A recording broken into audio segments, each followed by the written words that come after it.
आप सभी का स्वागत है एआई एजुकेशन बोर्ड चैनल पर। पिछली वीडियो में हमने एनसीईआरटी हिस्ट्री क्लास 8 को देखा था। इस वीडियो में हम क्लास 9 को देखेंगे। क्लास 9 हम एक ही वीडियो में पूरा करेंगे। अगर आपने क्लास 8 का वीडियो नहीं देखा है तो उसका लिंक डिस्क्रिप्शन में दिया गया है, आप जाके देख सकते हैं। चलिए पहला चैप्टर स्टार्ट करते हैं। जी तो अध्याय का नाम है फ्रांसीसी क्रांति। जी, फ्रांसीसी क्रांति। इस अध्याय में हम क्या देखने वाले हैं? देखिए, इसमें हम मुख्य रूप से 18वीं सदी के फ्रांस को समझेंगे।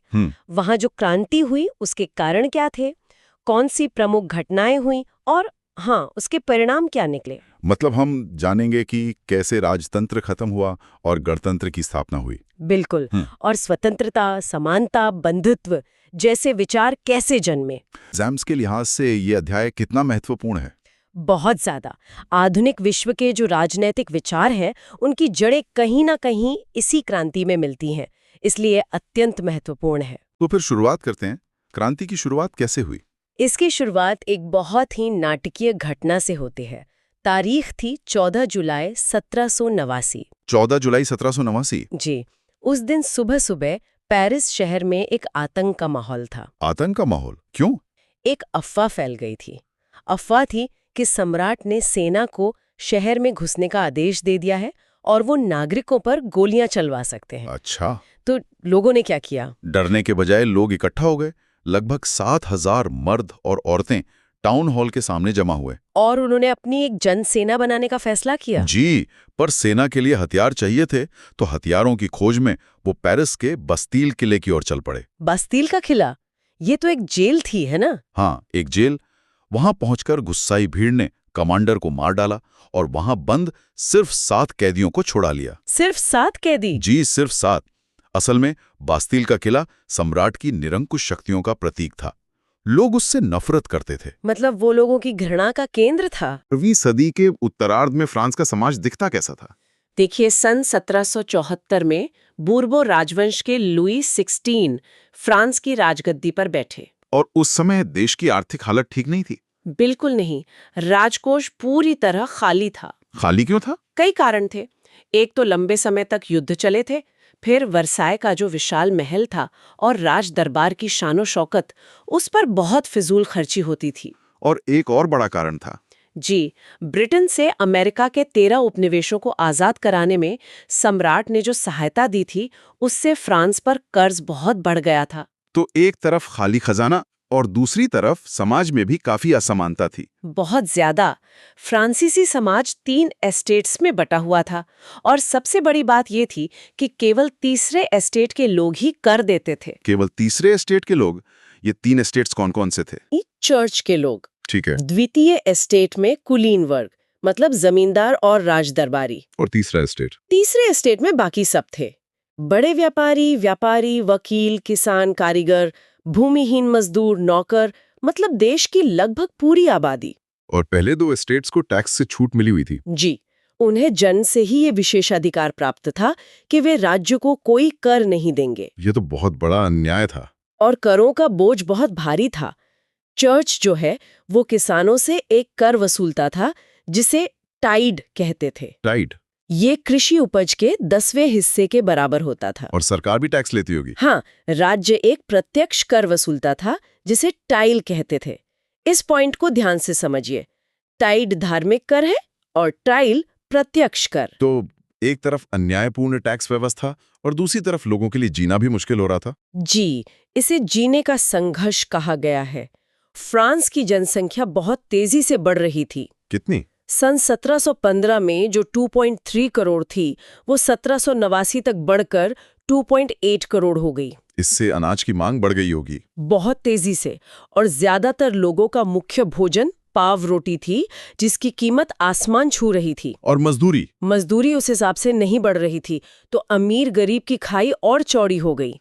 और अगर कभी सूखा या ओले पड़ गए तो? तब तो पैदावार गिर जाती थी और रोजी रोटी का संकट पैदा हो जाता था। यहाँ एक शब्द आता है, जीविका संकट। जी, इस शब्द का अर्थ होता है ऐसी चरम स्थिति जब जीवित रहने के न्यूनतम साधन भी खतरे में पड़ने लगते हैं। तो ऐसे मुश्किल समय में क्या समाज में कोई नया विचार भी पनप रहा था? हाँ बिल्कुल। 18वीं सदी में एक नए सामाजिक समूह का उदय हुआ, जिसे मध्य वर्ग कहा गया। मध्य वर्ग। इसमें कौन लोग थे? इसमें पढ़े लिखे लोग थे। ऊनी तथा रेशमी वस्त्रों के उत्पादन और समुद्री व्यापार से इन्होंने संपत्ति कमाई थी। वकील, प्रशासक, व्यापारी, ये सब। और इनकी सोच अलग थी? इनकी सोच बिल्कुल अलग थी जी। इनका मानना था कि समाज के किसी भी समूह के पास जन्म से विशेषाधिकार नहीं होने चाहिए। मतलब ये योग्यता पर आधारित समाज चाहते थे? जी, स्वतंत्रता, समान नियम और समान अवसरों पर आधारित समाज। और इस सोच को आगे बढ़ाया दार्शनिकों ने, जैसे कि जॉन लॉक और जॉन जैक रूसो। हाँ, और एक और नाम बहुत महत्वपूर्ण है, मॉन्टेस्क्यू। मोंटेस्क्यू। जी, मॉन्टेस्क्यू ने the Spirit of the Laws नाम की एक रचना लिखी।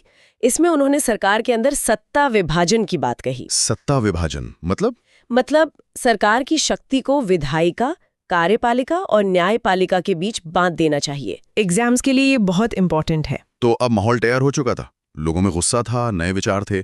अब क्रांति की शुरुआत कैसे हुई? इसकी औपचारिक शुरुआत हुई 5 मई 1789 को। इस दिन क्या हुआ? लुई 16 ने नए करों के प्रस्ताव के अनुमोदन के लिए एस्टेट्स जनरल की बैठक बुलाई। लेकिन इसमें एक समस्या थी। जी, परंपरा ये थी कि प्रत्येक एस्टेट का एक मत होता था, जिससे पहले 2 एस्टेट हमेशा तीसरे को हरा देते थे। बिल्कुल। लेकिन इस बार तीसरे एस्टेट के प्रतिनिधियों ने मांग रखी कि पूरी सभा द्वारा मतदान हो, जिसमें हर सदस्य का एक मत हो। एक व्यक्ति एक मत का सिद्धांत। जी, सम्राट ने ये प्रस्ताव अस्वीकार कर दिया, तो तीसरे एस्टेट के प्रतिनिधि विरोध में सभा से बाहर चले गए। और फिर उन्होंने अपनी अलग सभा बनाई। सही। 20 जून को ये सभी प्रतिनिधि वर्साय के एक इंडोर टेनिस कोर्ट में जमा हुए और उन्होंने अपने आप को नेशनल असेंबली घोषित कर दिया। और उन्होंने एक शपथ भी ली। हाँ, उन्होंने शपथ ली कि जब तक सम्राट की शक्तियों को कम करने वाला संविधान तैयार नहीं हो जाता, तब तक असेंबली भंग नहीं होगी। इस आंदोलन का नेतृत्व कौन कर रहा था? 2 लोग मुख्य थे। एक मिराबियो, जो खुद कुलीन वर्ग से थे, और दूसरे आबेसिए, जो पादरी थे। ये तो बड़ी दिलचस्प बात है। जी, इसी बीच पूरे फ्रांस में उथल-पुथल मची हुई थी। कड़ाके की ठंड से फसल खराब हो गई थी, पावरोटी की कीमतें बढ़ रही थीं। और फिर 14 जुलाई को बोस्तिल पर हमला हुआ। हाँ, और देहाती इलाकों में भी अफवाहें फैल गईं। किसानों ने ग्रामीण किलों पर आक्रमण कर दिए। तो राजा पर दबाव बढ़ गया। बहुत ज्यादा। अपनी विद्रोही प्रजा की शक्ति का अनुमान करके लुई 16वां ने आखिरकार नेशनल असेंबली को मान्यता दे दी। और फिर 4 अगस्त 1789 की रात को, उस रात को असेंबली ने करों, कर्तव्यों और बंधनों वाली पूरी सामंती व्यवस्था के उन्मूलन का आदेश पारित कर दिया। एक झटके में सदियों पुरानी व्यवस्था खत्म हो गई। इसके बाद फ्रांस एक संवैधानिक राजतंत्र बन गया, मतलब संविधान आ गया। जी, नेशनल असेंबली ने सन 1791 में संविधान का प्रारूप पूरा कर लिया। इसका मुख्य उद्देश्य क्या था? मुख्य उद्देश्य था सम्राट की शक्तियों को सीमित करना। और जो मोंटेस्क्यू का विचार था सत्ता के विभाजन का, उससे लागू किया गया। शक्तियों को विधायिका, कार्यपालिका एवं न्यायपालिका में विभाजित और हस्तांतरित कर दिया गया। तो अब कानून बनाने का अधिकार नेशनल असेंबली के पास आ गया। जी, लेकिन मताधिकार सभी को नहीं मिला। अच्छा, तो किसे मिला? केवल 25 वर्ष से अधिक उम्र वाले ऐसे पुरुषों को जो कम से कम 3 दिन की मजदूरी के बराबर कर चुकाते थे। उन्हें सक्रिय नागरिक कहा गया। और बाकी लोग? शेष पुरुषों और महिलाओं को निष्क्रिय नागरिक के रूप में वर्गीकृत किया गया। उन्हें वोट देने का अधिकार नहीं था। इस संविधान की शुरुआत में एक घोषणा पत्र भी था। हाँ, पुरुष एवं नागरिक अधिकार घोषणा पत्र। इसमें जीवन के अधिकार, अभिव्यक्ति की स्वतंत्रता और कानूनी बराबरी जैसे अधिकारों को नैसर्गिक एवं अहर्णीय अधिकार का दर्जा दिया गया। मतलब ये ऐसे अधिकार हैं जो छीने नहीं जा सकते। उस समय प्रतीकों का भी बहुत इस्तेमाल होता था, है ना? जी, क्योंकि ज्यादातर लोग पढ़े लिखे नहीं थे, तो उन्हें समझाने के लिए प्रतीकों का प्रयोग होता था। जैसे टूटी हुई जंजीर दासों की आजादी का प्रतीक थी, छड़ों का गट्ठर एकता का प्रतीक था, और लाल फ्राइजियन टोपी, वो दासों द्वारा स्वतंत्र होने के बाद पहनी जाने वाली टोपी थी। और विधि पट का मतलब था कि कानून सबके लिए समान है। तो फ्रांस संवैधानिक राजतंत्र बन गया। लेकिन ये व्यवस्था भी ज्यादा दिन नहीं चली। राजतंत्र का पूरी तरह उन्मूलन हुआ और गणतंत्र की स्थापना हुई। ऐसा क्यों हुआ? लुई 16 ने संविधान पर हस्ताक्षर तो कर दिए थे, पर वो प्रशा के राजा से गुप्त वार्ता कर रहा था। मतलब वो क्रांति को कुचलने की साजिश कर रहा था। जी, इसकी भनक नेशनल असेंबली को लग गई, तो अप्रैल 1792 में असेंबली ने प्रशा और ऑस्ट्रिया के विरुद्ध युद्ध की घोषणा का प्रस्ताव पारित कर दिया। और इस युद्ध ने लोगों में देशभक्ति की भावना भर दी। बहुत ज्यादा। इसी दौरान कवि रोजेट द लाइल ने मार्सिले गीत लिखा, जो अब फ्रांस का राष्ट्रगान है। इसी समय राजनीतिक क्लब भी बहुत सक्रिय हो गए थे और लंबी पतलून पहनते थे जो उन्हें कुलीनों से अलग दिखाती थी। और फिर इन जैकोबिनों ने ही राजतंत्र का अंत किया। बिल्कुल। 10 अगस्त 1792 को उन्होंने ट्यूलेरिये के महल पर धावा बोला और राजा को बंदी बना लिया। इसके बाद नए चुनाव हुए। हाँ, और इस बार 21 वर्ष से अधिक उम्र वाले सभी पुरुषों को मतदान का अधिकार दिया गया, चाहे उनके पास संपत्ति हो या नहीं। जो नई असेंबली चुनी गई उसे कन्वेंशन कहा गया। जी, और 21 सितंबर 1792 को इसी कन्वेंशन ने राजतंत्र का अंत कर दिया और फ्रांस को एक गणतंत्र घोषित किया। और लुई 16 का क्या हुआ? उस पर देशद्रोह का मुकदमा चला और मौत की सजा सुनाई गई। 21 जनवरी 1793 को उसे सार्वजनिक रूप से फांसी दे दी गई। राजा की फांसी के बाद फ्रांस में आतंक का राज शुरू हुआ। जी, सन 1793 से 1794 तक के काल को आतंक का युग कहा जाता है। इस समय सत्ता किसके हाथ में थी? रॉबेस्पियर के हाथ में। उसने नियंत्रण और दंड की बहुत सख्त नीति अपनाई। मतलब गणतंत्र के जो भी शत्रु थे, चाहे वो कुलीन हो, पादरी हो या दूसरी पार्टी के नेता, उन्हें गिरफ्तार कर जेल में डाल दिया जाता था। और फिर उन पर क्रांतिकारी न्यायालय में मुकदमा चलता और दोषी पाए जाने पर उन्हें गिलोटिन पर चढ़ा दिया जाता था। गिलोटिन? जी, वो 2 खंभों के बीच एक आरे वाली मशीन थी जिस पर रखकर सिर धड़ से अलग कर दिया जाता था। रॉबेस्पियर सरकार ने और क्या कदम उठाए? उसने मजदूरी और कीमतों की अधिकतम सीमा तय कर दी, गोश्त और पावरोटी की राशनिंग कर दी, चर्चों को बंद करके उन्हें बैरक या दफ्तर बना दिया। तो इस आतंक के राज का अंत कैसे हुआ? रॉबेस्पियर अपनी नीतियों को इतनी सख्ती से लागू करने लगा कि उसके समर्थक भी उससे डरने लगे। और फिर जुलाई 1794 में न्यायालय ने रॉबेस्पियर को ही दोषी ठहराया और अगले ही दिन उसे गिलोटिन पर चढ़ा दिया गया। इसके बाद क्या हुआ? जैकोबिन सरकार के पतन के बाद सत्ता वापस मध्य वर्ग के संपन्न तबके के पास आ गई। एक नया संविधान बना। जी, जिसके तहत संपत्तिहीन तबके को फिर से मताधिकार से वंचित कर दिया गया। और शासन चलाने के लिए? शासन के लिए 5 सदस्यों वाली एक कार्यपालिका डायरेक्टरी को नियुक्त किया गया। लेकिन ये व्यवस्था भी अस्थिर थी। बहुत अस्थिर। और इसी राजनैतिक अस्थिरता ने एक सैनिक तानाशाह नेपोलियन बोनापार्ट के उदय का रास्ता साफ कर दिया। इस पूरी क्रांति में महिलाओं की क्या भूमिका थी? महिलाएं शुरू से ही बहुत सक्रिय थीं। उन्होंने क्या किया? उन्होंने अपने हितों पर चर्चा करने के लिए राजनीतिक क्लब शुरू किए, अखबार निकाले। और उनकी मुख्य मांग क्या थी? उनकी एक प्रमुख मांग ये थी कि महिलाओं को पुरुषों के समान राजनीतिक अधिकार मिलने चाहिए। क्या क्रांतिकारी सरकार ने उनके लिए कुछ किया? कुछ सुधार किए थे, जैसे लड़कियों के लिए स्कूली शिक्षा को अनिवार्य बनाना, तलाक को कानूनी रूप देना। लेकिन राजनीतिक अधिकार नहीं दिए। नहीं, बल्कि आतंक राज के दौरान सरकार ने महिला क्लबों को बंद कर दिया और उनकी राजनीतिक गतिविधियों पर प्रतिबंध लगा दिया। तो उन्हें मताधिकार कब मिला? बहुत लंबा संघर्ष चला। अंततः सन 1946 में जाकर फ्रांस की महिलाओं ने मताधिकार हासिल किया। ये तिथि एग्जाम्स के लिए बहुत इंपॉर्टेंट है। क्रांति का एक और महत्वपूर्ण पहलू था दास प्रथा का उन्मूलन। जी, ये जैकोबिन शासन के क्रांतिकारी सुधारों में से एक था। ये दास प्रथा कहाँ थी? कैरेबियाई उपनिवेशों में। वहाँ तंबाकू, नील, चीनी और कॉफी का उत्पादन होता था, जिसके लिए बागानों में काम करने के लिए दासों की जरूरत थी। तो ये एक त्रिकोणीय दास व्यापार था। हाँ, यूरोप, अफ्रीका और अमेरिका के बीच। तो इसे खत्म करने का कानून कब बना? नेशनल असेंबली में इस पर बहुत बहस हुई, पर कोई कानून नहीं बना।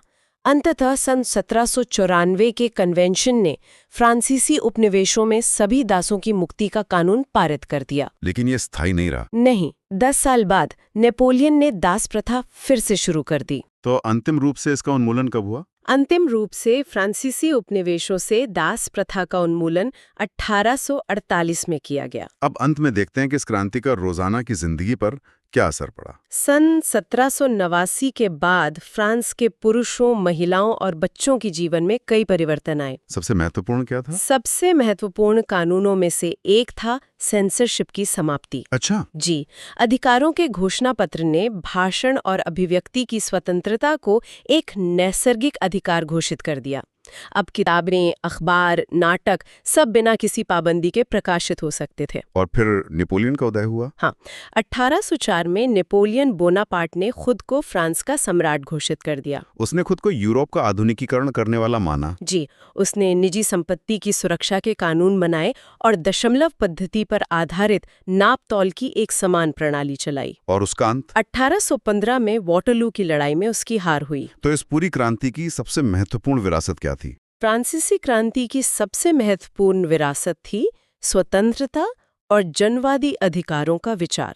और ये विचार सिर्फ फ्रांस तक सीमित नहीं रहे। नहीं, ये विचार फ्रांस से निकलकर पूरे यूरोप में फैले और वहां भी सामंती व्यवस्था का नाश हुआ। भारत पर भी इसका प्रभाव पड़ा। जी, टीपू सुल्तान और राजा राम मोहन रॉय जैसे भारतीय क्रांतिकारी फ्रांस से उपजे इन विचारों से प्रेरणा लेने वाले दो ठोस उदाहरण हैं। इस चैप्टर को हम यहीं समाप्त करते हैं। अध्याय 2, यूरोप में समाजवाद एवं रूसी क्रांति। चलिए दूसरे चैप्टर स्टार्ट करते हैं। तो ये जो अध्याय का शीर्षक है, ये अपने आप में कहानी के 2 हिस्से बताता है ना? जी। ये अध्याय 2 प्रमुख हिस्सों में बटा हुआ है। पहला हिस्सा है यूरोप में समाजवाद। हाँ, इसमें हम पहले ये समझेंगे कि समाजवाद आखिर है क्या। मतलब एक ऐसी विचारधारा जो मानती है कि समाज की संपत्ति पर किसी एक व्यक्ति का नहीं बल्कि पूरे समाज का नियंत्रण होना चाहिए। बिल्कुल। और हम ये देखेंगे कि ये विचार यूरोप में कैसे फैला। और फिर आता है दूसरा हिस्सा, रूसी क्रांति। जी, इसमें हम रूस में हुई उस ऐतिहासिक घटना का अध्ययन करेंगे जब वहां के सम्राट यानी जार के शासन का अंत हुआ और समाजवादियों ने सत्ता पर कब्जा कर लिया। तो इस अध्याय में हम उदारवाद, रैडिकलवाद और रूढ़िवाद जैसी राजनीतिक परंपराओं को समझेंगे। हाँ, और औद्योगिक समाज और उससे जुड़े सामाजिक परिवर्तनों को भी देखेंगे। और फिर हम रूस में हुई क्रांति के कारण, घटनाएं और उसके बाद हुए बदलावों पर विस्तार से चर्चा करेंगे। ये टॉपिक बहुत जरूरी है क्योंकि इससे हमें आधुनिक विश्व के निर्माण को समझने में मदद मिलती है। तो चलिए शुरू करते हैं पहले भाग से, सामाजिक परिवर्तन का युग। जी, इसकी जड़ें, जैसा कि हमने पिछले अध्याय में पढ़ा था, फ्रांसीसी क्रांति में है। बिल्कुल। फ्रांसीसी क्रांति ने स्वतंत्रता और समानता के शक्तिशाली विचारों को जन्म दिया था। और उसने सामाजिक संरचना के क्षेत्र में, मतलब समाज के ढांचे में, एक बड़े बदलाव की संभावनाओं का सूत्रपात कर दिया था। सही। लेकिन यूरोप में सभी लोग इस आमूल समाज परिवर्तन, यानी पूरी तरह से समाज को बदलने के पक्ष में नहीं थे। इस सवाल पर सबकी अलग अलग राय थी। हाँ, और यहीं से 3 मुख्य विचारधाराएं सामने आईं। उदारवादी यानी लिबरल्स, रेडिकल्स और रूढ़िवादी, जिन्हें कंजर्वेटिव्स कहते हैं। ठीक है, तो एक एक करके इन्हें समझते हैं। पहले उदारवादियों की बात करते हैं। ये पॉइंट बहुत जरूरी है। उदारवादी एक ऐसा राष्ट्र चाहते थे जिसमें सभी धर्मों को बराबर का सम्मान और जगह मिले। अच्छा। वे वंश आधारित शासकों की अनियंत्रित सत्ता के भी विरोधी थे। वो सरकार के सामने हर व्यक्ति के अधिकारों की रक्षा के पक्ष में थे। जी, उनका मानना था कि सरकार को किसी के अधिकारों का हनन करने यानी उन्हें छीनने का अधिकार नहीं दिया जाना चाहिए। तो वो एक चुनी हुई सरकार चाहते थे। हाँ, वे प्रतिनिधि पर आधारित एक ऐसी निर्वाचित सरकार के पक्ष में थे जो शासकों और अफसरों के प्रभाव से मुक्त हो और एक सुप्रशिक्षित न्यायपालिका द्वारा बनाए गए कानूनों के अनुसार चले। बिल्कुल, परंतु यह समूह लोकतंत्रवादी नहीं था। अच्छा, ये एक दिलचस्प बात है। वे सार्वभौमिक वयस्क मताधिकार के पक्ष में नहीं थे। उनका मानना था कि वोट का अधिकार केवल संपत्तिधारियों को ही मिलना चाहिए। मतलब समानता, पर कुछ शर्तों के साथ। तो फिर आते हैं रेडिकल समूह पर। इस पॉइंट को ध्यान से समझिए। जी, रेडिकल समूह के लोग ऐसी सरकार के पक्ष में थे जो देश की आबादी के बहुमत के समर्थन पर आधारित हो। तो ये सार्वभौमिक मताधिकार के ज्यादा करीब थे। हाँ, इनमें से बहुत सारे लोग महिला मताधिकार आंदोलन के भी समर्थक थे। और संपत्ति को लेकर इनके क्या विचार थे? ये लोग बड़े जमींदारों और संपन्न उद्योगपतियों को मिलने वाले किसी भी तरह के विशेषाधिकारों के खिलाफ थे। तो क्या वो निजी संपत्ति के ही विरोधी थे? नहीं, वे निजी संपत्ति के विरोधी नहीं थे, लेकिन केवल कुछ लोगों के पास संपत्ति के संकेंद्रण का, यानी एक जगह इकट्ठा होने का विरोध जरूर करते थे। समझ गया। और तीसरा समूह था रूढ़िवादियों का। रूढ़िवादी तबका रेडिकल और उदारवादी दोनों के खिलाफ था। मगर फ्रांसीसी क्रांति के बाद शायद उन्हें भी लगा होगा कि बदलाव को रोका नहीं जा सकता। हाँ, फ्रांसीसी क्रांति के बाद रूढ़िवादी भी बदलाव की जरूरत को स्वीकार करने लगे थे। पर वो अपनी शर्तों पर बदलाव चाहते थे। जी, वे चाहते थे कि अतीत का सम्मान किया जाए, मतलब अतीत को पूरी तरह ठुकराया न जाए, और बदलाव की प्रक्रिया धीमी हो। बिल्कुल। तो ये तो विचारों की दुनिया थी। इसी समय जमीन पर भी बहुत कुछ बदल रहा था, है ना? औद्योगिक समाज और सामाजिक परिवर्तन। हाँ, ये दौर ही सामाजिक और आर्थिक बदलावों का था। नए शहर बस रहे थे, नए नए औद्योगिक क्षेत्र विकसित हो रहे थे। रेलवे का विस्तार हो चुका था और औद्योगिक क्रांति संपन्न हो चुकी थी। जी, लेकिन इस औद्योगिकीकरण की कुछ समस्याएं भी थीं। बहुत गंभीर समस्याएं थीं। औद्योगिकरण ने औरतों, आदमियों और बच्चों सबको कारखानों में ला दिया। काम के घंटे बहुत लंबे होते थे और मजदूरी बहुत कम थी। और बेरोजगारी भी एक आम समस्या थी। हाँ, औद्योगिक वस्तुओं की मांग में गिरावट आ जाने पर बेरोजगारी और बढ़ जाती थी। और जो नए शहर बस रहे थे, वहां भी हालात अच्छे नहीं होंगे। बिल्कुल, शहरों में आवास और साफ सफाई की बहुत बड़ी समस्याएं थीं। तो इन समस्याओं का हल कौन खोज रहा था? उदारवादी और रैडिकल दोनों ही इन समस्याओं का हल खोजने की कोशिश कर रहे थे। अच्छा। उस समय लगभग सभी उद्योग व्यक्तिगत स्वामित्व में थे। बहुत सारे रैडिकल और उदारवादियों के पास भी काफी संपत्ति थी। तो वो मानते थे कि अगर मजदूर स्वस्थ हों और नागरिक पढ़े लिखे हों, तो इस व्यवस्था का भरपूर लाभ लिया जा सकता है। जी। लेकिन एक और विचारधारा थी जो कह रही थी कि समस्या की जड़ ही कुछ और है, और यहीं से यूरोप में समाजवाद आता है। एकदम सही। समाज के पुनर्गठन की सबसे दूरगामी दृष्टि प्रदान करने वाली विचारधारा समाजवाद ही थी। और समाजवादी किसके विरोधी थे? समाजवादी निजी संपत्ति के विरोधी थे। वे संपत्ति पर निजी स्वामित्व को सही नहीं मानते थे। उनका कहना था कि संपत्ति के निजी स्वामित्व की व्यवस्था ही सारी समस्याओं की जड़ है। जी। तो फिर उनकी दृष्टि क्या थी? वो क्या चाहते थे? वे चाहते थे कि सारी संपत्ति पर किसी एक व्यक्ति के नियंत्रण के बजाय पूरे समाज का नियंत्रण हो। भविष्य को लेकर उनकी क्या कल्पना थी? कुछ समाजवादियों को कॉर्पोरेटिव यानी सामूहिक उद्यम के विचार में दिलचस्पी थी। जैसे इंग्लैंड के रॉबर्ट ओवन ने एक नए तरह के समुदाय की रचना का प्रयास किया। और फ्रांस में लुई ब्लांक? हाँ, वो चाहते थे कि सरकार पूंजीवादी उद्यमों की जगह सामूहिक उद्यमों को बढ़ावा दे। लेकिन समाजवाद की बात हो और कार्ल मार्क्स का जिक्र ना हो, ये तो हो नहीं सकता। ये पॉइंट बहुत जरूरी है। बिल्कुल।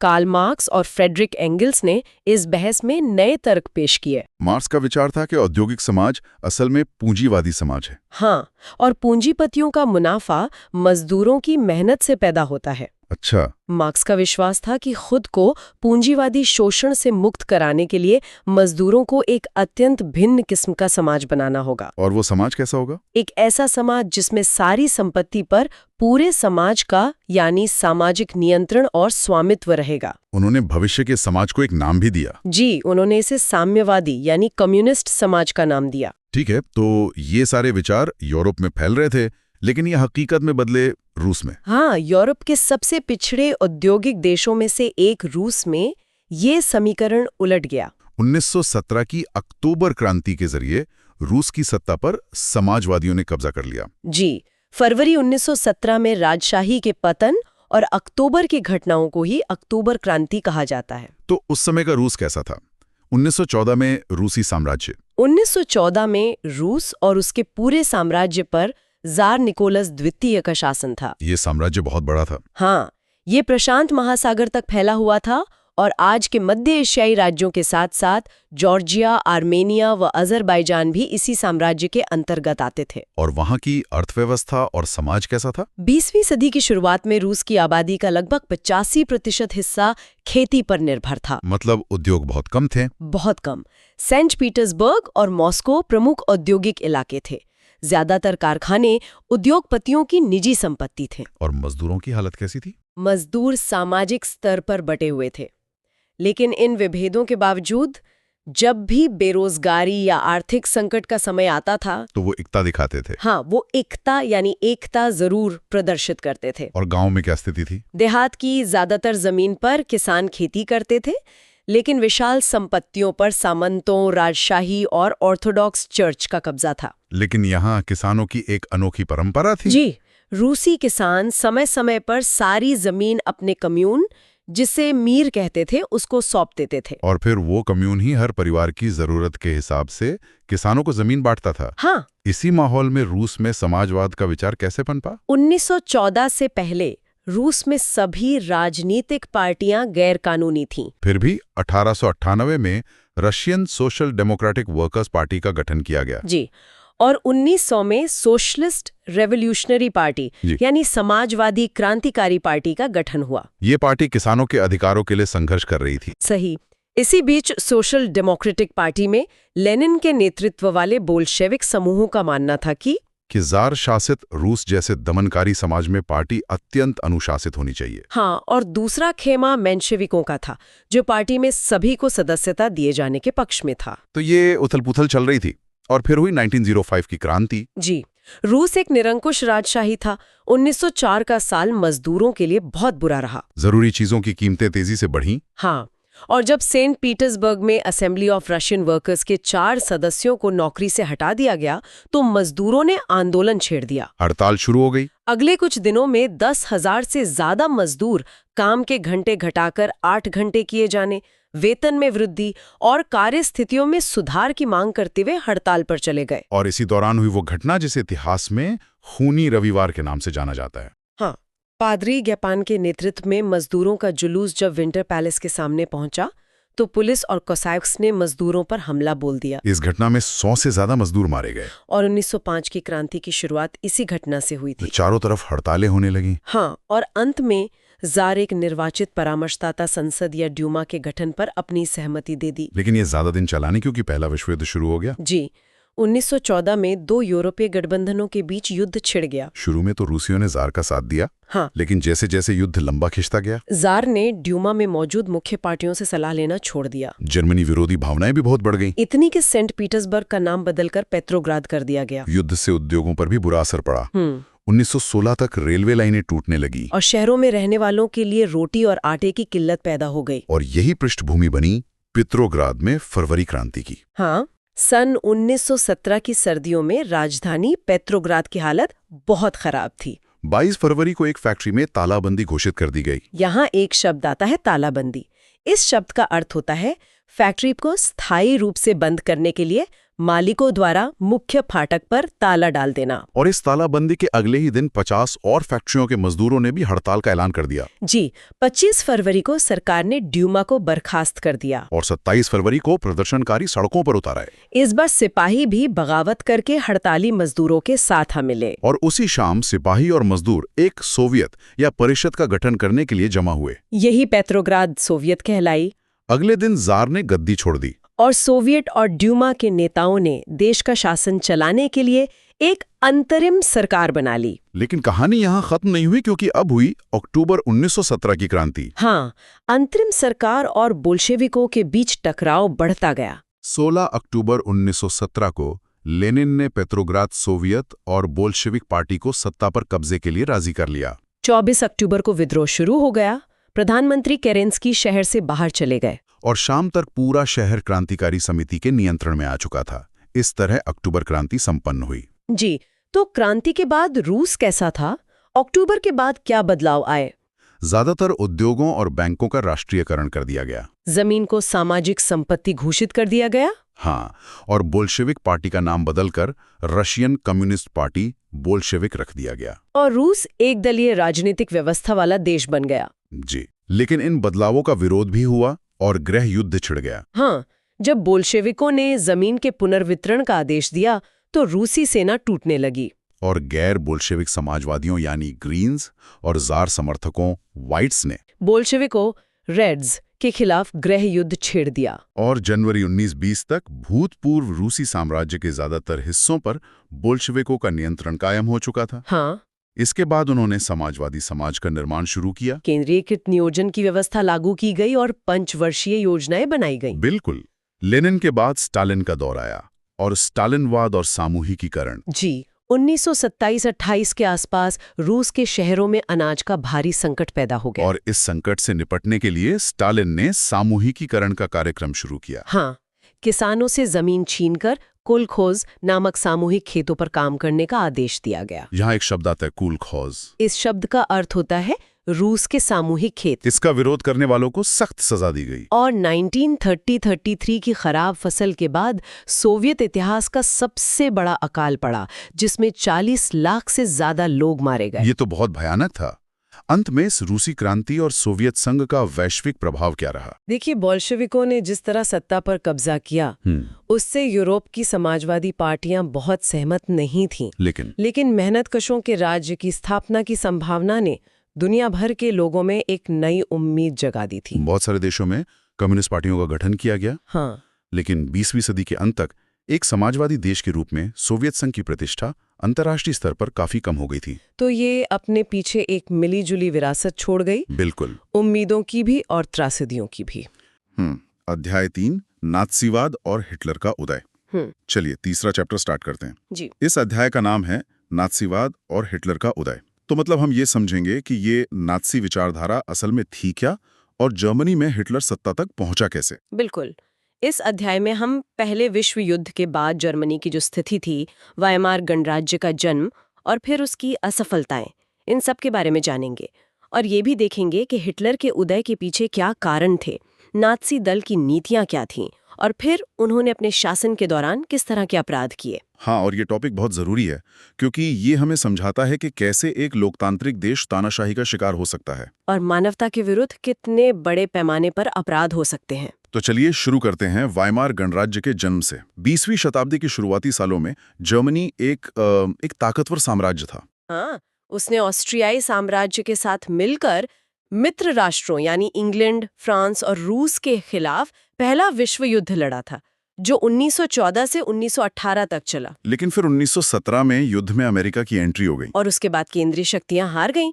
नवंबर 1918 में जर्मनी की पराजय हुई और वहां के सम्राट को पद त्यागना पड़ा। इसके बाद क्या हुआ? क्या सीधे लोकतंत्र आ गया? एक तरह से जर्मनी में वायमार नाम की जगह पर एक राष्ट्रीय सभा की बैठक बुलाई गई और एक लोकतांत्रिक संविधान पारित किया गया। अच्छा। और इस नई व्यवस्था में जर्मन संसद, जिसे राइक्सटाग कहते हैं, उसके लिए प्रतिनिधियों का चुनाव किया जाने लगा। और इसमें जहाँ तक मुझे पता है औरतों सहित सभी वयस्क नागरिकों को समान मताधिकार दिया गया था। जी बिल्कुल।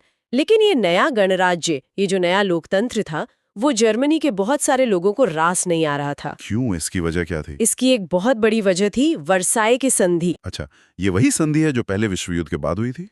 हाँ, इस पॉइंट को ध्यान से समझिए। वर्साई की संधि जर्मनी के लिए एक बहुत ही कठोर और कह सकते हैं अपमानजनक संधि थी।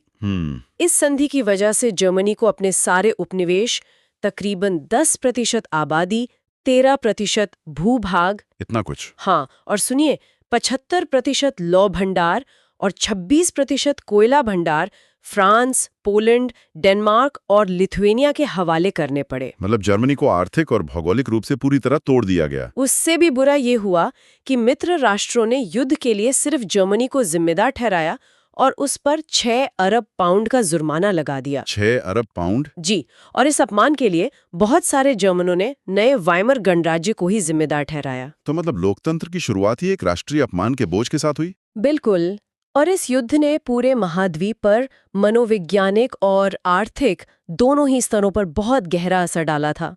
जर्मनी जो कल तक कर्ज देने वाला देश था, अब कर्जदार बन गया था। तो जो वाइमर गणराज्य के समर्थक थे, जैसे समाजवादी, कैथोलिक और डेमोक्रेट, उनका क्या हुआ? उन्हें नवंबर के अपराधी कहकर उनका मजाक उड़ाया जाने लगा। अच्छा। इसी माहौल में जर्मनी में रूस की बोल्शेविक क्रांति की तर्ज पर स्पार्टकिस्ट लीग ने भी अपनी क्रांतिकारी विद्रोह की योजनाओं को अंजाम दिया। लेकिन उस विद्रोह का क्या हुआ? उस विद्रोह को फ्री कोर नाम के एक संगठन की मदद से कुचल दिया गया और इसके बाद स्पार्टकिस्टों ने जर्मनी में कम्युनिस्ट पार्टी की नींव डाली। तो राजनीतिक अस्थिरता को थी ही, लेकिन वो जो जुर्माना था उसका क्या हुआ? क्या जर्मनी ने वो चुकाया? नहीं, जर्मनी ने युद्ध का हर्जाना स्वर्ण में देने से इनकार कर दिया। इसके जवाब में फ्रांसीसियों ने जर्मनी के मुख्य औद्योगिक इलाके रूर पर कब्जा कर लिया। तब तो जर्मनी की अर्थव्यवस्था पूरी तरह ठप हो गई होगी। जर्मनी ने इसके विरोध में एक अजीब कदम उठाया। उन्होंने बड़े पैमाने पर कागजी मुद्रा छापना शुरू कर दिया। कागजी मुद्रा? इससे तो पैसे की कीमत ही खत्म हो गई होगी। पूरी तरह से। इसके कारण जर्मन मुद्रा मार्क का मूल्य तेजी से गिरने लगा। अप्रैल में एक अमेरिकी डॉलर की कीमत 24,000 मार्क थी, जो जुलाई में 3,53,000 मार्क। 3,53,000? हाँ, और दिसंबर तक ये 9,88,60,000 मार्क हो गई। यानी पैसा कागज का टुकड़ा बन गया था। बिल्कुल। इस संकट को अति मुद्रास्फीति का नाम दिया गया। लोग ब्रेड खरीदने के लिए बैलगाड़ी में नोट भरकर ले जाते थे। ये कल्पना करना भी मुश्किल है। तो इस संकट से निकलने के लिए कुछ किया गया? हाँ, तब अमेरिकी सरकार ने हस्तक्षेप किया और डॉव्स योजना बनाई। इससे जर्मनी को थोड़ी राहत मिली। 1924 से 1928 तक कुछ स्थिरता रही। लेकिन फिर 1929 में अमेरिका में ही वॉल स्ट्रीट एक्सचेंज धराशायी हो गया। सही। और इस महामंदी का सबसे गहरा असर जर्मनी के अर्थव्यवस्था पर ही पड़ा। 1932 तक जर्मनी का औद्योगिक उत्पादन 1929 के मुकाबले केवल 40% रह गया था। और बेरोजगारी? बेरोजगारों की संख्या 60 लाख तक जा पहुंची।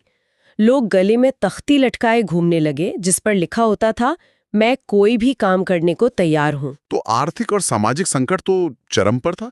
राजनीतिक स्तर पर क्या हो रहा था? राजनीतिक स्तर पर भी वाइमर गणराज्य एक नाजुक दौर से गुजर रहा था। उसके संविधान में 2 बड़ी कमियां थीं। वो क्या थी? एक थी अनुपातिक प्रतिनिधित्व की प्रणाली। इसकी वजह से किसी एक पार्टी को बहुमत मिलना लगभग नामुमकिन बन गया था। हमेशा गठबंधन सरकारें बनती थीं जो अस्थिर होती थीं। और दूसरी कमी? दूसरी थी अनुच्छेद 48। इसके तहत राष्ट्रपति को आपातकाल लागू करने, नागरिक अधिकारें रद्द करने और अध्यादेशों के जरिए शासन चलाने का अधिकार दिया गया था। मतलब लोकतंत्र के अंदर ही तानाशाही का एक रास्ता खुला छोड़ दिया गया था। एक तरह से, हाँ। और इसी आर्थिक, राजनीतिक और सामाजिक संकट ने ही हिटलर के सत्ता में पहुंचने का रास्ता साफ किया। तो अब बात करते हैं हिटलर की। हिटलर का जन्म 1889 में ऑस्ट्रिया में हुआ था। जी। 1919 में उसने जर्मन वर्कर्स पार्टी की सदस्यता ली, जिसे बाद में national socialist German workers party का नया नाम दिया गया। इसी पार्टी को बाद में नात्सी पार्टी के नाम से जाना गया। लेकिन 1929 की महामंदी के बाद ही नात्सीवाद एक जन आंदोलन बना। हाँ, क्योंकि नात्सी प्रोपेगेंडा में लोगों को एक बेहतर भविष्य की उम्मीद दिखाई देती थी। जब लोग पूरी तरह हताश थे, तब हिटलर ने उन्हें एक सपना दिखाया। ये पॉइंट बहुत जरूरी है। हिटलर एक जबरदस्त वक्ता था। बहुत जबरदस्त। वो अपने जोशीले भाषणों में एक शक्तिशाली राष्ट्र की स्थापना, वर्साय संधि में हुई नाइंसाफी के प्रतिशोध और जर्मन समाज को खोई हुई प्रतिष्ठा वापस दिलाने का आश्वासन देता था। और लोग उसकी बातों में आ गए। बिल्कुल।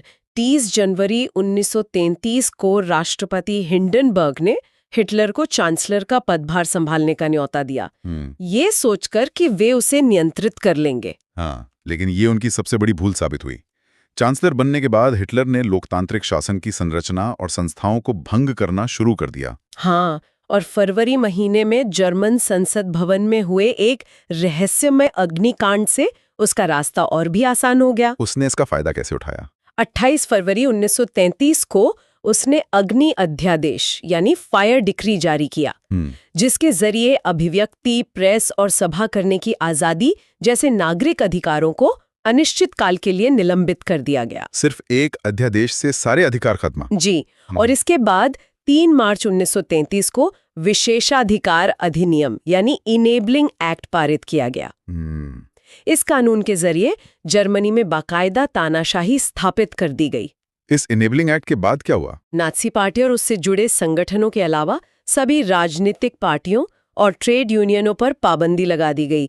अर्थव्यवस्था, मीडिया, सेना और न्यायपालिका पर राज्य का पूरा नियंत्रण स्थापित हो गया। और विरोध को दबाने के लिए? उसके लिए विशेष निगरानी और सुरक्षा दस्ते गठित किए गए, जैसे गेस्टापो जो गुप्तचर राज्य पुलिस थी, एसएस जो अपराध नियंत्रण पुलिस थी, और सुरक्षा सेवा यानी एसडी। हिटलर ने अर्थव्यवस्था को पटरी पर लाने का जो वादा किया था, उसका क्या? उसने इसकी जिम्मेदारी अर्थशास्त्री हाइलमार शाख्त को सौंपी।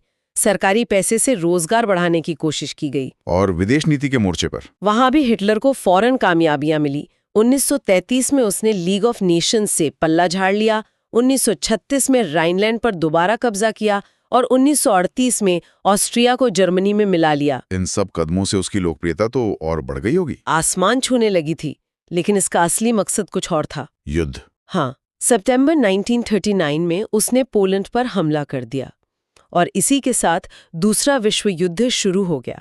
शुरुआत में तो उसे काफी जीत मिली, लेकिन जून 1941 में उसने सोवियत संघ पर हमला किया। ये हिटलर की एक ऐतिहासिक बेवकूफ़ी थी। क्यों? क्योंकि इस आक्रमण से जर्मन पश्चिमी मोर्चा ब्रिटिश वायु सैनिकों की बमबारी की चपेट में आ गया, जबकि पूर्वी मोर्चे पर सोवियत सेनाएं जर्मनों को नाको चने चबवा रही थीं। स्टालिनग्राद की लड़ाई? बिल्कुल। स्टालिनग्राड में सोवियत लाल सेना ने जर्मन सेना को घुटने टेकने पर मजबूर कर दिया और यहीं से जर्मनी की हार का सिलसिला शुरू हो गया। और अंत में मई 1945 में हिटलर की पराजय और जर्मनी के आत्मसमर्पण के साथ युद्ध खत्म हुआ। जी। अब उस विचारधारा पर आते हैं जो इस पूरी तबाही की जड़ में थी, नात्सी विश्व दृष्टिकोण। हाँ, नात्सी विचारधारा असल में हिटलर के विश्व दृष्टिकोण का ही पर्यायवाची थी। इस विचारधारा में सभी समाजों को बराबरी का हक नहीं था। वे नस्ली आधार पर या तो बेहतर थे या कमतर। इस नजरिए में ब्लॉन्ड, नीली आंखों वाले नॉर्डिक जर्मन आर्य सबसे ऊपरी पायदान पर थे और यहूदी सबसे निचली पायदान पर। उन्हें सबसे बड़ा दुश्मन माना जाता था। ये सोच आई कहां से? हिटलर की नस्ली सोच चार्ल्स डार्विन और हर्बर्ट स्पेंसर जैसे विचारकों के सिद्धांतों पर आधारित थी, लेकिन उसने उनके सिद्धांतों को बहुत तोड़ मरोड़ कर पेश किया। यहाँ एक शब्द आता है लेबेंसरोम। इसका क्या मतलब है? हाँ, इस शब्द का अर्थ होता है जीवन परिधि या रहने के लिए जगह। हिटलर का मानना था कि अपने लोगों को बसाने के लिए ज्यादा से ज्यादा इलाकों पर कब्जा करना जरूरी है। और सत्ता में पहुंचते ही नात्सियों ने शुद्ध जर्मनों के एक विशिष्ट नस्ली समुदाय की स्थापना का सपना लागू करना शुरू कर दिया। उन्होंने सबसे पहले विस्तारित जर्मन साम्राज्य में मौजूद उन समाजों या नस्लों को खत्म करना शुरू किया जिन्हें वे अवांछित मानते थे। और इनमें यहूदियों को सबसे बुरा माना गया। हाँ। उन्होंने पोलैंड पर कब्जा करके उसे बांट दिया। वहां के लोगों को अपने घर और माल असबाब छोड़कर भागने के लिए मजबूर किया गया, ताकि जर्मनी के कब्जे वाले हिस्से में जर्मन लोगों को बसाया जा सके। यहूदियों के साथ जो बर्ताव हुआ वो एक सिस्टमैटिक तरीके से हुआ। इस पॉइंट को ध्यान से समझिए। ये 3 चरणों में हुआ था। जी। पहला चरण था बहिष्कार, जो 1933 से 39 तक चला। इसमें यहूदियों को जर्मन नागरिक होने के अधिकार से वंचित कर दिया गया, उनके व्यवसायों का बहिष्कार किया गया और उन्हें सरकारी सेवाओं से निकाला गया। और दूसरा चरण था दड़वाबंदी, यानी गेटोवाइजेशन, जो 1940 से 44 तक चला। सितंबर 1941 से सभी यहूदियों को हुक्म दिया गया कि वे डेविड का पीला सितारा अपनी छाती पर लगाकर रखें, उन्हें अलग थलग करने के लिए। हाँ, उन्हें जर्मनी में यहूदी मकानों और गेटो बस्तियों में रहने के लिए मजबूर किया गया। ये बहुत तंग और गंदी बस्तियां थीं। और फिर आया तीसरा और सबसे भयानक चरण, सर्वनाश, जो 1941 के बाद शुरू हुआ। इसमें यहूदियों को घेटो बस्तियों से मालगाड़ियों में भर भर कर कत्ल खानों में लाया जाने लगा, जिन्हें गैस चैम्बर कहा जाता था। इसी प्रक्रिया को महाध्वंस या होलोकॉस्ट कहते हैं। इस नफरत को समाज में, खासकर बच्चों के दिमाग में कैसे भरा गया? हिटलर का मानना था कि एक शक्तिशाली नात्सी समाज की स्थापना के लिए बच्चों को नात्सी विचारधारा की घुट्टी पिलाना बहुत जरूरी है। बिल्कुल। स्कूलों में सफाई और शुद्धिकरण की एक मुहिम चलाई गई।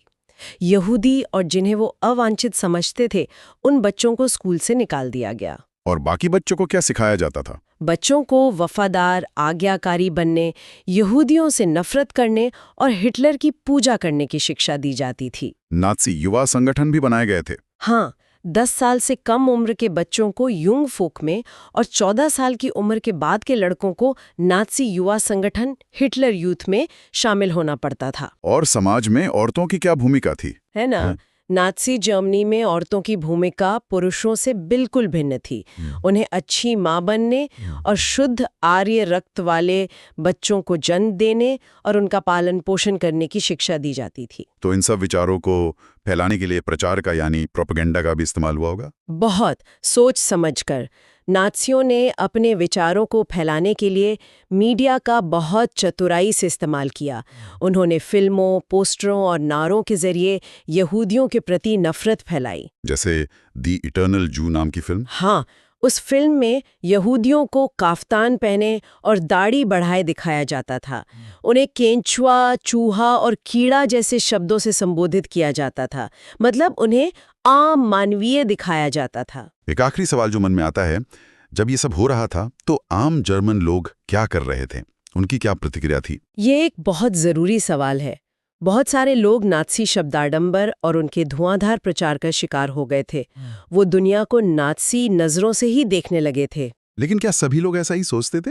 नहीं, जर्मनी की आबादी का एक बहुत बड़ा हिस्सा इस पूरे घटनाक्रम का मूक दर्शक और उदासीन साक्षी बना हुआ था। वो विरोध करने से डरते थे। उन्हें पता था कि आवाज उठाने का अंजाम क्या हो सकता है। तो क्या दुनिया को इस महाध्वंस, इस हॉलोकॉस्ट के बारे में पता ही नहीं चला? युद्ध के आखिरी सालों में जानकारी रिस कर जर्मनी से बाहर जाने लगी थी, लेकिन वहां कितना भीषण रक्तपात और बर्बर दमन हुआ था, इसका असली अंदाजा तो दुनिया को युद्ध खत्म होने के बाद ही लग पाया। और ये पता कैसे चला? बहुत से यहूदियों ने यातना शिविरों में डायरी, नोटबुक और दस्तावेजों में अपने अनुभव लिखे ताकि दुनिया इस महाध्वंस को याद रखे। इस चर्चा से एक बात तो साफ है कि लोकतंत्र कितना नाजुक हो सकता है। हाँ, और ये भी कि आर्थिक संकट और राष्ट्रीय अपमान का फायदा उठाकर कैसे नफरत की राजनीति को हवा दी जा सकती है। वन्य समाज और उपनिवेशवाद। चलिए चौथा चैप्टर स्टार्ट करते हैं। इस अध्याय का शीर्षक है वन्य समाज और उपनिवेशवाद। इसका अर्थ है हम जंगलों में रहने वाले समाजों के बारे में और उपनिवेशवाद के दौरान उन पर क्या प्रभाव पड़ा, इसका अध्ययन करेंगे। इस अध्याय में हम ये जानेंगे कि औपनिवेशिक शासन ने जंगलों में रहने वाले समुदायों के जीवन को किस तरह से बदला। हम देखेंगे कि वन उत्पादों का उपयोग कैसे होता था और कैसे अंग्रेजों ने इन जंगलों पर नियंत्रण स्थापित किया। हम यह भी समझेंगे कि भारत और इंडोनेशिया में इन परिवर्तनों का इतिहास क्या रहा है। ये टॉपिक बहुत जरूरी है। तो सबसे पहला सवाल यही है कि वनों का विनाश क्यों हुआ? मतलब वन विनाश यानी वनों का लुप्त होना, ये कोई नई समस्या तो नहीं थी? नहीं, बिल्कुल नहीं। लेकिन औपनिवेशिक शासन के दौरान इस प्रक्रिया ने कहीं ज्यादा व्यवस्थित और कह सकते हैं व्यापक रूप ले लिया। तो इसकी शुरुआत कैसे हुई? सबसे पहली वजह क्या थी? सबसे पहली और शायद सबसे बड़ी वजह थी जमीन की बेहतरी का विचार। जमीन की बेहतरी, इसका क्या मतलब है? देखिए, 1600 में हिंदुस्तान के कुल भूभाग के लगभग छठे हिस्से पर ही खेती होती थी। सिर्फ छठे हिस्से पर? हाँ, और आज ये आंकड़ा बढ़कर आधे तक पहुंच गया है। तो जैसे जैसे आबादी बढ़ी और खाद्य पदार्थों की मांग में वृद्धि हुई, किसानों ने जंगलों को साफ करके खेती की सीमाओं का विस्तार किया। ये तो एक स्वाभाविक प्रक्रिया लगती है। इसमें औपनिवेशिक शासन की क्या भूमिका थी? भूमिका ये थी कि अंग्रेजों ने व्यावसायिक फसलों जैसे पटसन, गन्ना, गेहूं और कपास, इनके उत्पादन को बहुत ज्यादा प्रोत्साहित किया। अच्छा। और ऐसा क्यों? क्योंकि अंग्रेजों के लिए जंगल अनुत्पादक थे। मतलब उनकी नजर में वो बेकार थे। बेकार? हाँ, क्योंकि उनसे सीधा राजस्व नहीं मिलता था।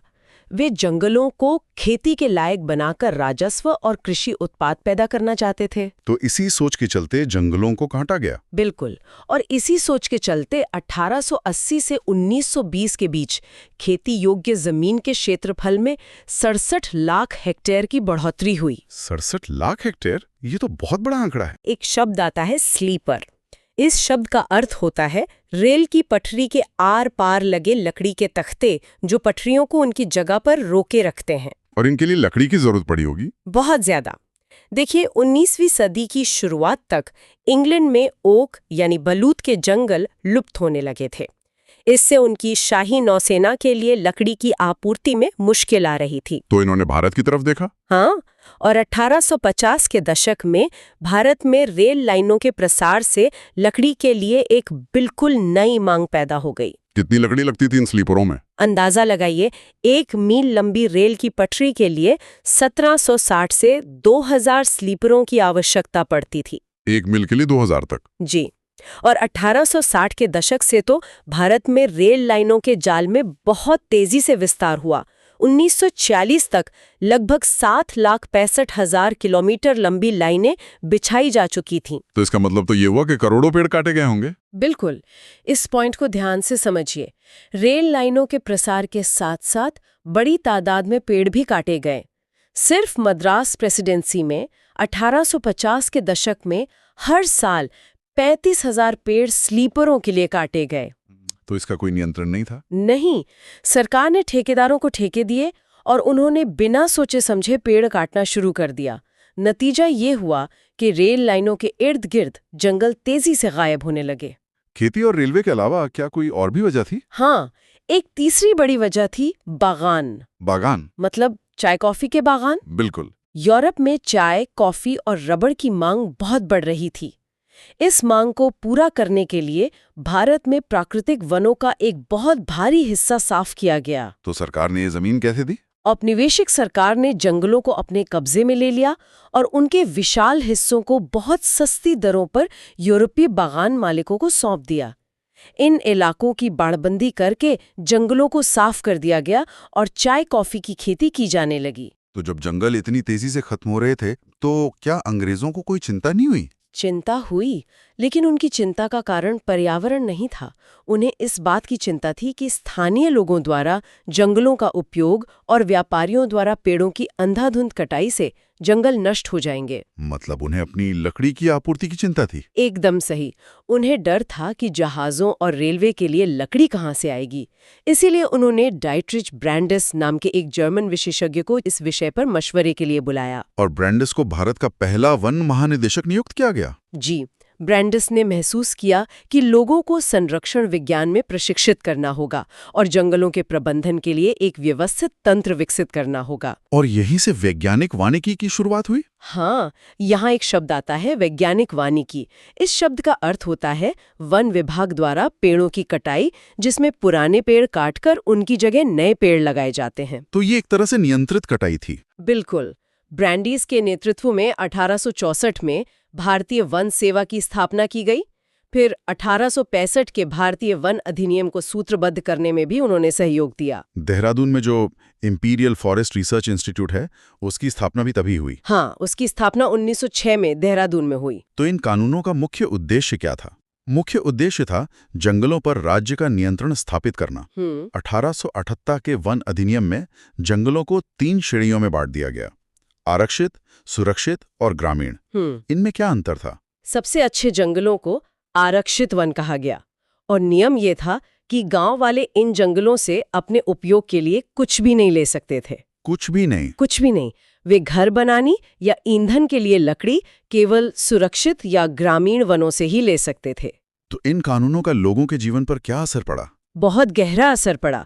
वन अधिनियम के चलते गांव वालों की मुश्किलें बहुत बढ़ गईं। कैसे? उनकी रोजमर्रा की गतिविधियां, जैसे अपनी जरूरतों के लिए लकड़ी काटना, पशुओं को चराना, कंदमूल, फल इकट्ठा करना, ये सब अब गैर कानूनी हो गईं। तो उनके पास क्या रास्ता बचा? अब उनके पास जंगलों से लकड़ी चुराने के अलावा कोई चारा नहीं बचा।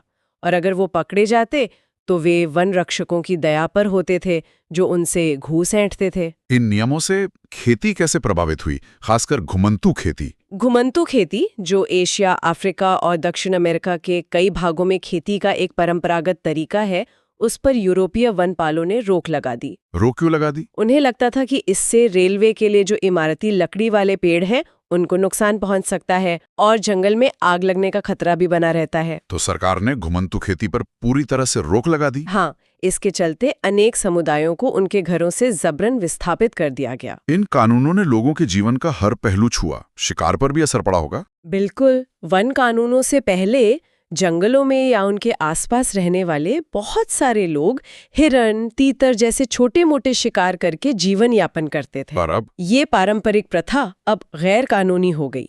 शिकार करते हुए पकड़े जाने वालों को अवैध शिकार के लिए दंडित किया जाने लगा। लेकिन अंग्रेज अफसरों और राजा महाराजाओं के लिए तो शिकार एक बड़ा शौक था। यही तो विडंबना है। जहां आम लोगों के लिए शिकार पर पाबंदी थी, वहीं हिंदुस्तान में बाघों और दूसरे जानवरों का शिकार करना सदियों से दरबारी और नवाबी संस्कृति का हिस्सा रहा था। और औपनिवेशिक शासन में ये और बढ़ गया। इस पैमाने तक बढ़ा कि कई प्रजातियां लगभग पूरी तरह लुप्त हो गईं। अंग्रेजों की नज़र में बड़े जानवर जंगली, बर्बर और आदिम समाज के प्रतीक चिन्ह थे। ये क्या सोच थी? उनका मानना था कि खतरनाक जानवरों को मारकर वे हिंदुस्तान को सभ्य बनाएंगे। ये पॉइंट बहुत जरूरी है। इसके आंकड़े तो चौंकाने वाले हैं। बिल्कुल। 1875 से 1925 के बीच सिर्फ इनाम के लालच में 80,000 से ज्यादा बाघ, 1,50,000 तेंदुए और 2 लाख भेड़िए मार गिराए गए। तो एक तरफ तो लोगों की आजीविका छिनी, लेकिन क्या व्यापार या रोजगार के कुछ नए अवसर भी पैदा हुए? हाँ, ऐसा भी हुआ। जंगलों पर वन विभाग का नियंत्रण स्थापित हो जाने से लोगों को कई तरह के नुकसान हुए, लेकिन कुछ लोगों को व्यापार के नए अवसरों का लाभ भी मिला। लेकिन सभी को नहीं मिला होगा। नहीं। मद्रास प्रेसिडेंसी के कोरवा, कराचा व युरुकुला जैसे अनेक घुमंतू समुदाय तो अपनी जीविका से ही हाथ धो बैठे। इनमें से कुछ को तो अपराधी कबीले कहा जाने लगा। तो इन सब बदलावों के खिलाफ लोगों ने विद्रोह भी किया होगा। हाँ, बिल्कुल। हिंदुस्तान और दुनिया भर में वन्य समुदायों ने अपने ऊपर थोपे गए इन बदलावों के खिलाफ बगावत की। जैसे संथाल परगना में सिद्धू और कानू। हाँ, और छोटा नागपुर में बिरसा मुंडा, आंध्र प्रदेश में अल्लूरी सीताराम राजू। इन लोगों को आज भी याद किया जाता है। अब हम बस्तर रियासत में 1910 में हुए ऐसे ही एक विद्रोह का विस्तार से अध्ययन करेंगे। जी, बस्तर छत्तीसगढ़ के सबसे दक्षिणी छोर पर है। यहाँ मारिया और मुरिया गोंड, धुरवा, भत्रा, हलबा आदि अनेक आदिवासी समुदाय रहते हैं। और जंगल से उनका क्या रिश्ता था? वे मानते हैं कि हर गांव को उसकी जमीन धरती से मिली है और बदले में वे धरती की देखभाल करते हैं। तो फिर उनके भय का कारण क्या बना? कारण बना औपनिवेशिक सरकार का एक प्रस्ताव। 1905 में सरकार ने जंगल के 2/3 हिस्से को आरक्षित करने, घुमंतू खेती को रोकने और शिकार व वन्य उत्पादों के संग्रह पर पाबंदी लगाने जैसे प्रस्ताव रखे। इससे बस्तर के लोग बहुत परेशान हो गए होंगे। बहुत। कुछ गांवों को आरक्षित वनों में इस शर्त पर रहने दिया गया कि वे वन विभाग के लिए पेड़ों की कटाई और ढुलाई का काम मुफ्त करेंगे। इस व्यवस्था को बेगार कहते थे। और फिर अकाल ने स्थिति को और बिगाड़ दिया। हाँ, 1899, 1900 और फिर 1907-1908 में पड़े भयानक अकाल ने आग में घी का काम किया। और 1910 में विद्रोह शुरू हो गया। जी। इसका नेतृत्व नेथानार गांव के गुंडाधुर ने किया।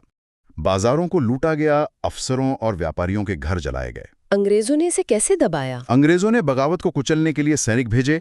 विद्रोह को दबाने में 3 महीने लगे, पर गुंडाधुर कभी पकड़ में नहीं आया। क्या इस विद्रोह का कोई नतीजा निकला? हाँ, एक तात्कालिक नतीजा निकला।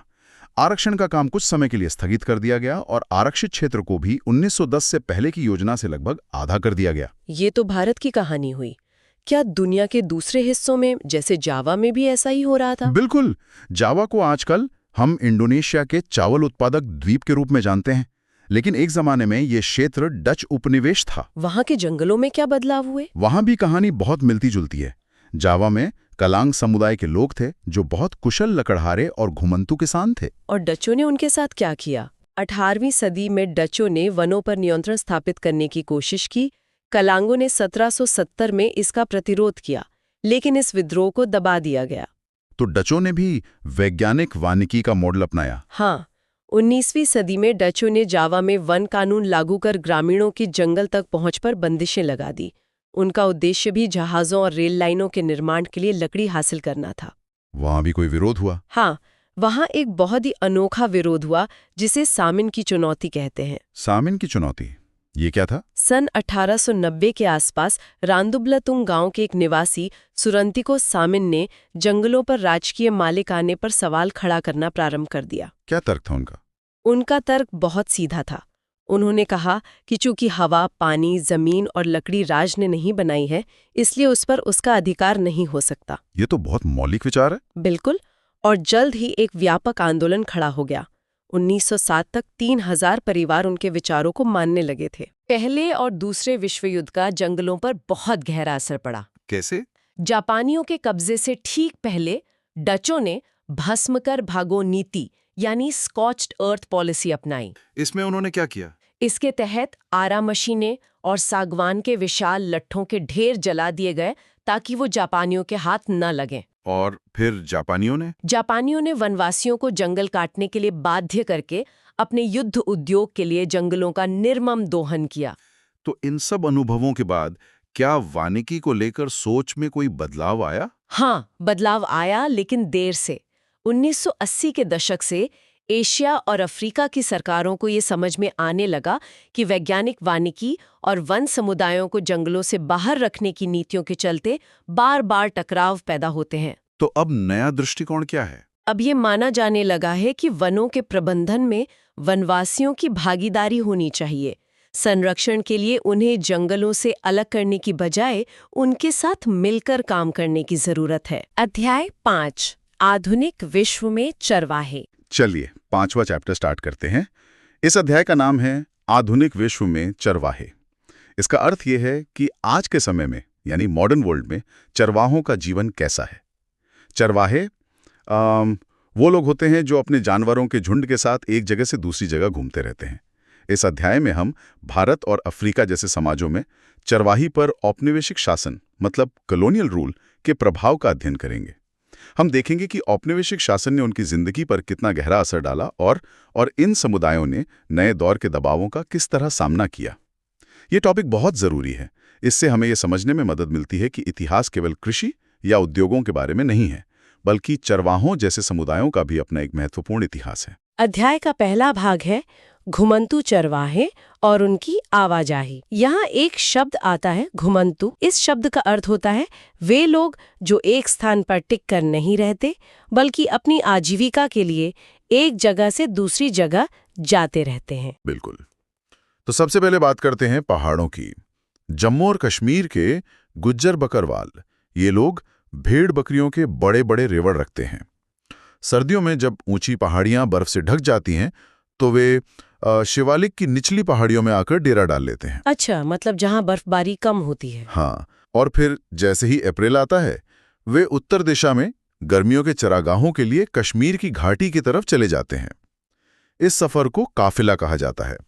और सितंबर में जब ठंड शुरू होने लगती है वे फिर वापस अपने शीतकालीन ठिकानों की ओर लौट आते हैं।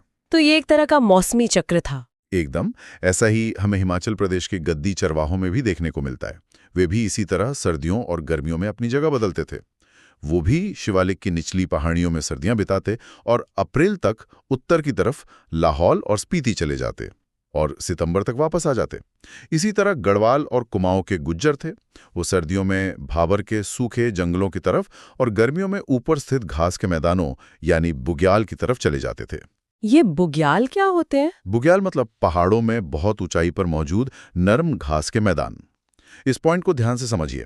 ये मौसमी बदलाव या आवाजाही ये हिमालय के पर्वतों में रहने वाले बहुत सारे चरवाहा समुदायों की विशेषता थी, जैसे भोटिया, शेरपा और किन्नौरी लोग। ये सभी समुदाय मौसम के हिसाब से अपनी जगह बदलते थे ताकि उनके मवेशियों को हमेशा हरे भरे चारागाह मिल सकें। ये तो हुई पहाड़ों की बात। अब पठारों, मैदानों और रेगिस्तानों में क्या स्थिति थी? वहां तो इस तरह की बर्फबारी नहीं होती थी। वहां चुनौतियां अलग थीं।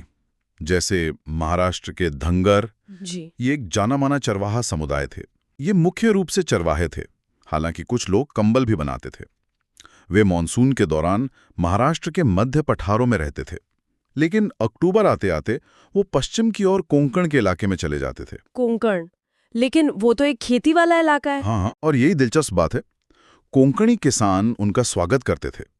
वे धंगरों को चावल देते थे और बदले में धंगरों के मवेशी खरीफ की कटाई के बाद खेतों में बची ठूंठों को खाते थे। और जमीन को खाद भी देते होंगे। बिल्कुल, इससे जमीन और उपजाऊ हो जाती थी। और जैसे ही मानसून की बारिश शुरू होती वे वापस पठारी इलाकों में लौट जाते। इसी तरह कर्नाटक और आंध्र प्रदेश के बारे में भी बताया गया है। जी, वहां गोल्ला समुदाय मवेशी पालते थे, जबकि कुरुमा और कुरुबा समुदाय भेड़ बकरियां पालते थे। ये जंगलों और छोटे छोटे खेतों के पास रहते थे। और रेगिस्तान में जैसे राजस्थान के राइका का समुदाय थार रेगिस्तान में रहता था। वहां बारिश बहुत कम और अनिश्चित थी। तो राइका खेती के साथ साथ चरवाही भी करते थे। मानसून में बाड़मेर, जैसलमेर, जोधपुर के राइका अपने गांव में ही रहते थे। पर अक्टूबर आते आते ये चरागाह सूखने लगते हैं। तो वो नए चरागाहों की तलाश में निकल जाते थे। हाँ, और अगली बरसात में ही वापस लौटते थे। राइकाओं का एक तबका ऊंट पालता था, जबकि कुछ भेड़ बकरियां पालते थे। तो अब हम ये देखेंगे कि औपनिवेशिक शासन के दौरान चरवाहों की जिंदगी में क्या बदलाव आए। हाँ, ये बहुत महत्वपूर्ण है। देखिए, पहली बात, अंग्रेज सरकार चरागाहों को खेती की जमीन में बदलना चाहती थी। जमीन से मिलने वाला लगान उनकी आमदनी का एक बड़ा स्रोत था। अंग्रेज अफसर हर उस जमीन को बेकार मानते थे जिससे न तो लगान मिलता था और ना ही उपज। तो उन्होंने चरागाहों को एक तरह से वेस्टलैंड मान लिया एकदम। और 19वीं सदी के मध्य से देश के विभिन्न भागों में परती भूमि विकास के नियम बनाए जाने लगे। इन नियमों के तहत परती जमीनों को अपने कब्जे में लेकर कुछ खास लोगों को सौंप दिया गया। इस तरह खेती के फैलाव से चरागाह सिमटने लगे। ये तो पहला बड़ा बदलाव था। हाँ, अब दूसरी बात, 19वीं सदी के मध्य तक आते आते देश के विभिन्न प्रांतों में वन अधिनियम भी पारित किए गए। इन कानूनों की आड़ में सरकार ने कई जंगलों को आरक्षित वन या रिजर्व्ड फॉरेस्ट घोषित कर दिया। इन जंगलों में चरवाहों के घुसने पर पाबंदी लगा दी गई। और कुछ जंगलों को संरक्षित भी घोषित किया गया था। जी, संरक्षित या प्रोटेक्टेड। इन जंगलों में चरवाहों को कुछ परंपरागत अधिकार तो दिए गए, लेकिन उनकी आवाजाही पर फिर भी बहुत सारी बंदिशें लगी थी। मतलब जो जंगल उनका घर हुआ करते थे, अब वहीं आने जाने के लिए उन्हें अनुमति लेनी पड़ती थी। सही। अब तीसरी बात, अंग्रेज अफसर घुमंतु किस्म के लोगों को शक की नजर से देखते थे। 1871 में औपनिवेशिक सरकार ने आपराधिक जनजाति अधिनियम मतलब क्रिमिनल ट्राइब्स एक्ट पारित किया। इस कानून के तहत दस्तकारों, व्यापारियों और चरवाहों के बहुत सारे समुदायों को अपराधी समुदायों की सूची में रख दिया गया। उन्हें जन्मजात अपराधी घोषित कर दिया गया।